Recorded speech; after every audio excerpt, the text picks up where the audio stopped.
It is the first day of school in the Martin County School District, and I must give a shout out to our entire district. Our staff has been unbelievable. I have visited 7 sites today, and every child has shown up with a mask except for 2 students out of 7 sites. And obviously we have plenty of masks available, and so those students were provided a mask. And so, you know, we're really looking at teaching the children about that prevention and mitigating the risk associated with being in a pandemic. None of us have ever experienced this before. There's no playbook on this, but I have to give a shout out to the Martin County School District. We have been preparing for this. I think that you're here today and you've been a witness to the fact that we have signage, we have arrows, we have children socially distanced when possible. You can see that our classrooms are not full because parents have had that option, and that's one of the things that has been a part of the order, is that parents have options to be able to have their children attend school live in person, or their children to be able to stay at home and have that remote learning option. So I'm really proud of the work that our district has done to be able to prepare our schools, prepare our teachers and our students to be back in school in person. What was your biggest challenge? What did you feel the biggest challenge was coming into this?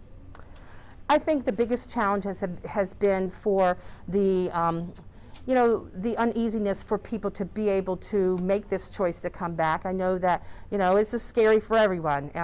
Like I said, there's no playbook on this, and I think it's the fear of the unknown. And so that's why we have to be super flexible, and we ask that parents be patient and work with us as we go through this together. But I think the biggest challenge is that fear of the unknown, because people are afraid. And this is something that I do believe is going to be with us for a while, and that's why it's really important to take those mitigation to be able to prevent the spread of the virus at school, and also that personal responsibility outside of school. And so having all the people be aware of that. So I think it's that unknown. Can you talk about how all eyes are on the Martin County School District today? As we've had a lot of back and forth with whether to start on the 25th or the 11th, and here we are on the 11th. A lot of people are looking and seeing how you all are rolling things out safely, as well as closely monitoring this. So leading into today and walking into the classrooms, what was going through your head as you are the superintendent for this district? So, and I know the mitigation that we have been preparing for and taking into consideration all of these things, trying to think of all the things that could possibly happen. And so I always say that you under-promise, over-deliver. And I think that that's what our district has done here. And, eyes are on us because, yes, this calendar that we're operating under was approved by our school board last November. This is the current calendar that we're operating under, and so moving ahead. And I think that other districts obviously are looking to us in the Treasure Coast to see how we've done it. So again, I cannot emphasize how proud I am of the Martin County School District staff in their preparation. Even in the cafeteria, I think you got to visit a cafeteria, extra tables in the cafeteria, socially distanced for the students so that they're not on top of each other, stairwells, hallways, arrows to direct children. And I think the kids have been really great. I will tell you that I talked to several students. Kids are glad to be back in school. Their parents are glad to have their students back in school. So, and I know that we are glad to see students back in school as well. I know not everyone returned to school. Are you hearing now that some parents are changing their mind? Well, I anticipate that will happen, and we did have 38% of our families elected to be able to do remote learning. And I think that, again, it goes back to that fear of the unknown. They weren't quite sure about this, and when they see how things progress here in these next few weeks, I think that we will have people that may choose to be able to say, okay, I want my student to be back in class with a teacher. I think, so I think that option is there as well. How are you going to handle that if parents say, it's not so bad, it's not as bad as I thought, I want my child to be there? Are you going to be able to accommodate those requests? Well, and that's one of the things with our students is that, the teachers have a class roster. I mean, I visited a classroom this morning that only had 5 students in it. So obviously there was plenty of room for social distancing. During the course of the summer, our facilities department was out and looked at every site to socially distance tables and desks so that there is space between them. And we're encouraging students to keep their mask on when socially distancing is not possible. So we cannot guarantee that at every single instant during the day. There also should be those mask-free times during the day that children can take their mask off. But at any given time, if a parent chooses that they would like to send their child back to school, please contact your school. And also our website is a wealth of information at www.martinschools.org for information and frequently asked questions. Now, You said you've had to plan for everything. Obviously, there's a possibility that we may see some COVID cases in the district. And working with our local health department and also Cleveland Clinic, we have some local physicians, and I do believe it's important to be able to look at this case by case. There's, again, it goes back, there's no playbook. Oops, I'm sorry, touched your mic. There's no playbook on this, and so case by case it's going to be important, and that contact tracing and working with our health department is going to be critical. So, but coming into this school year, there were no cases that you were aware of? No, we haven't been in school, so we have no cases coming into the year with children or employees at this time. In terms of employees, did every teacher decide to come back and start on this first day? I don't know numbers about starting this first day. We have seen resignations. We have seen resignations among our teachers, unfortunately, this past week that have decided not to return to school. Yes. What's the protocol if something were to happen, if you were to have the cases? Well, and that's where we work with the health department, whether it turns out to be a positive case. If a student or an employee is experiencing symptoms, and then they would work with the health department to be able to stay home.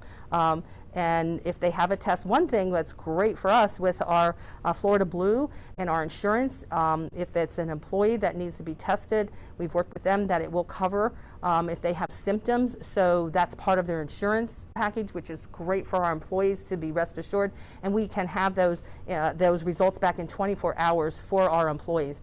And so if it happens, and I think everybody's wondering about this, if it does happen for, say, a classroom that a student tests positive and we have to shut the classroom down from the other students, they can transition to the remote learning.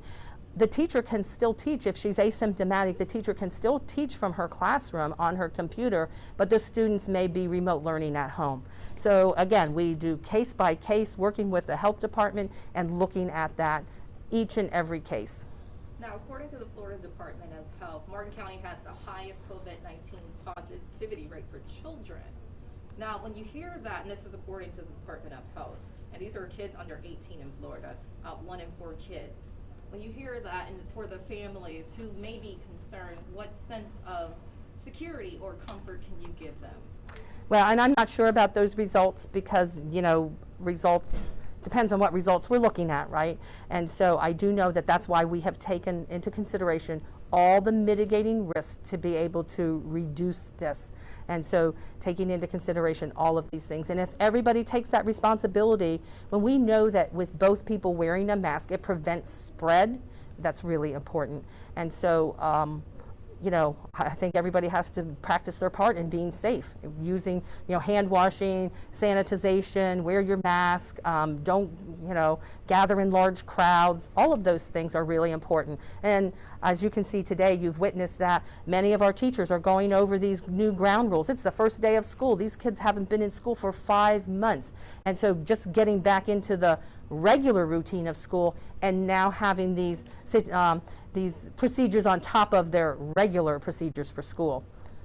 Any word on school buses? We were hearing that some buses may have been kind of packed in. I don't have any information on transportation yet because I've been at school, so I haven't even been into the district office to be able to find out. So I really don't know about transportation at this time. I'm sorry, but we will have that, coming up for you, I'm sure. You mentioned that, students have been at school in person for 5-6 months. So are you hearing from teachers that maybe there's somewhat of a delay in learning, that maybe students have forgotten a lot of things that they might have learned last year? Yeah, I have not heard that at this point. It's the first day, so I really don't have any information on that yet. I think that we have time will tell as they're in school and we look at that type of learning. But yes, and hopefully I did talk to some students and ask them, what did you think of the remote learning when we went in March last semester of the school year? What did you think of the remote learning? Some kids really didn't like it, and then there are other kids that loved it. So it's a mixed bag, I think, with the students, but I think that we need more than the first day to be able to judge that at this time. Did every student who needed a laptop, did everybody get one? As far as you know? At this time, what I understand is not every single person that needed a laptop has one, and the kids that are in school, the students that are in school, have the access probably to some computers in the school. They may not have a laptop at this point in time. Our priority was those students that had chosen to remote learn, that they get laptops so that every child has one, and also our Laptops for Learning program at the high school is those children have them as well. So that was the priority, to get all of those students that are remote learning to have their laptop. I don't have a specific number at this time, but I do know that as you can imagine, and this is it's not like a hurricane where we know that it's coming to Southeast Florida and it's going to, the eye is going to hit in West Palm Beach. This is a worldwide pandemic, so you can imagine everybody's looking for these computers. So they have been in back order for quite some time. And so as soon as they're in, we will make sure every child has a laptop. So students who are in class are also all using laptops? They will be when they have them, but they're, students that are in learning, I'm not sure, well, I think that this was the school you were allowed to visit the classrooms, and so that's a real treat for the news to be able to welcome you into our schools to be able to see. You saw in the digital classroom that all of those students had a laptop. In the other classroom with the teacher, those students were not working on a laptop. But at some point in the future, I guess they would have a laptop, and some of them may have laptops at home, because we pivoted this quickly in March to be able to provide that remote learning at home. Unfortunately, in March, there were some families where not every child received the laptop, but they had a laptop at home for the family to use. But we want to make sure, because if a family has more than one child, they're in different grades, that every single child gets a laptop. Again, how many facilities did you visit today, and what grade was your visit? Okay, so I have visited 7 facilities here today. I started in Hobe Sound Elementary, and then I went to Seawind Elementary, and then I went to Port Salerno Elementary. I stopped at Head Start, and I'll tell you, those little kids are so cute. I wanted to take one home. I know my husband would not be happy about that, but they all had their little masks. They were outside, and they all were happy. Everybody has their brand new shoes and their backpacks, so I know that kids are happy to be back. So from Head Start, I went to Murray Middle, then I went to Spectrum, I went to J.D. Parker, and here I am at Stewart Middle School. I think that's 7, isn't it?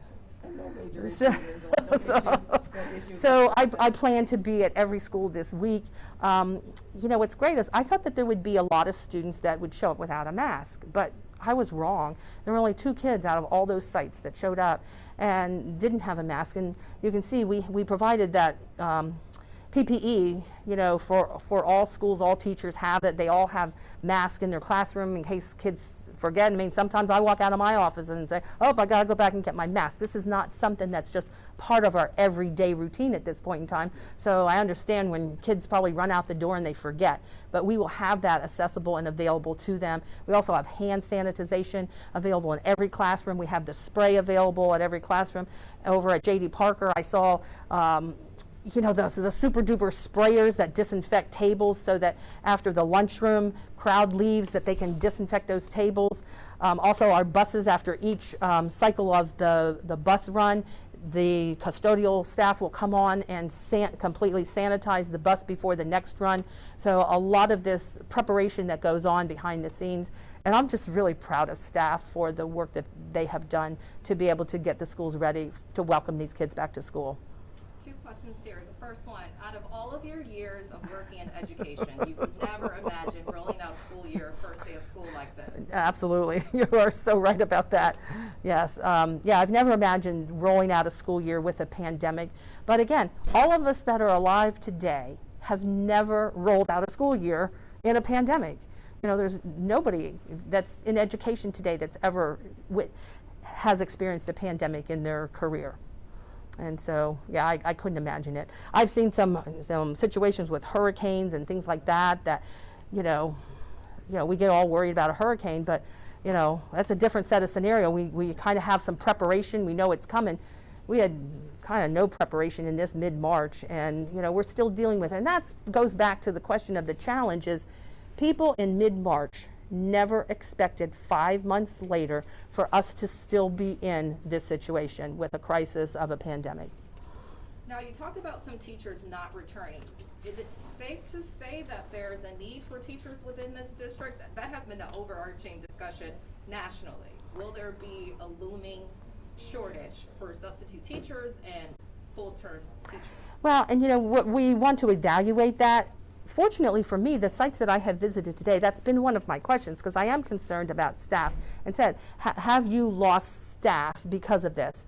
And the sites that I have visited today, there might be one or two or none. And so I'm really happy about that, because, you know, we've heard this over and over about teachers not coming back. And I am concerned about that, because we do want the teachers, I mean, obviously the best person in that classroom is the teacher, to be able to provide that educational piece to our students, and that's why those students have selected to come back to school. One of the things I think too, as we look around, there are many people out there, and we welcome substitute teachers, because if we have a situation where, you know, we have a teacher, I mean, I did hear at one site that a teacher resigned yesterday. Well, if you're resigning yesterday, that means that we don't have a teacher in that classroom today. Fortunately, we prepared with substitutes well in advance to be able to get substitutes on board to be available at every site, hopefully to cover situations like that. But there are a lot of people that have lost their jobs in this situation. And so, you know, we might be able to pick up some substitutes that way. If there are people out there looking for work, we may be able to hire some people, and they end up liking education, and maybe they'll become a teacher for us, because I think that we've seen that happen in the past, where somebody just takes a substitute and they say, hey, I kind of like this. They go in, they get a teaching degree, and they end up on our campus here. So, I mean, there could be a good thing come out of the end of this. I'm not sure if you're aware of this. You know about the incident that happened this morning? The Waterfield elementary school teacher in Indiantown, I believe there was an incident, and I think they were on in remote learning at the time of the incident. Have you heard anything about that? One of your teachers, schools? I have, and this is very unfortunate. I don't have specific details at this time. It is under investigation. My heart goes out to this family and these children, and that is the biggest concern for me, is the protection of those children. And so, yes, it's really unfortunate. We've had such a good opening, and I hate for something like that to overshadow the work that has been done. But also, again, my heart goes out to the family and those children.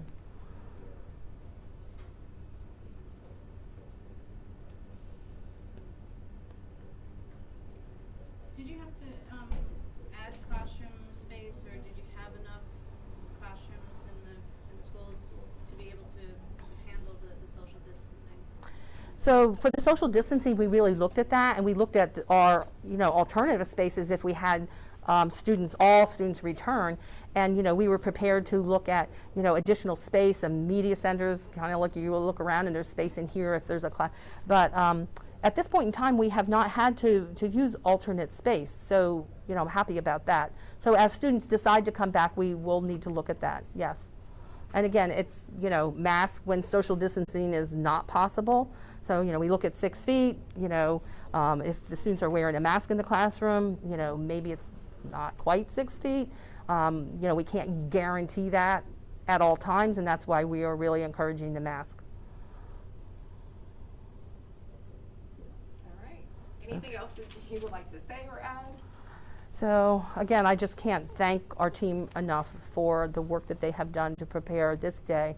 What a great opening. I was a little bit worried about it myself. I felt like it was, you know, my first day of school too. You don't know what to expect, but you know, again, you under promise, over deliver, and I really think that we over delivered, and so I'm really proud.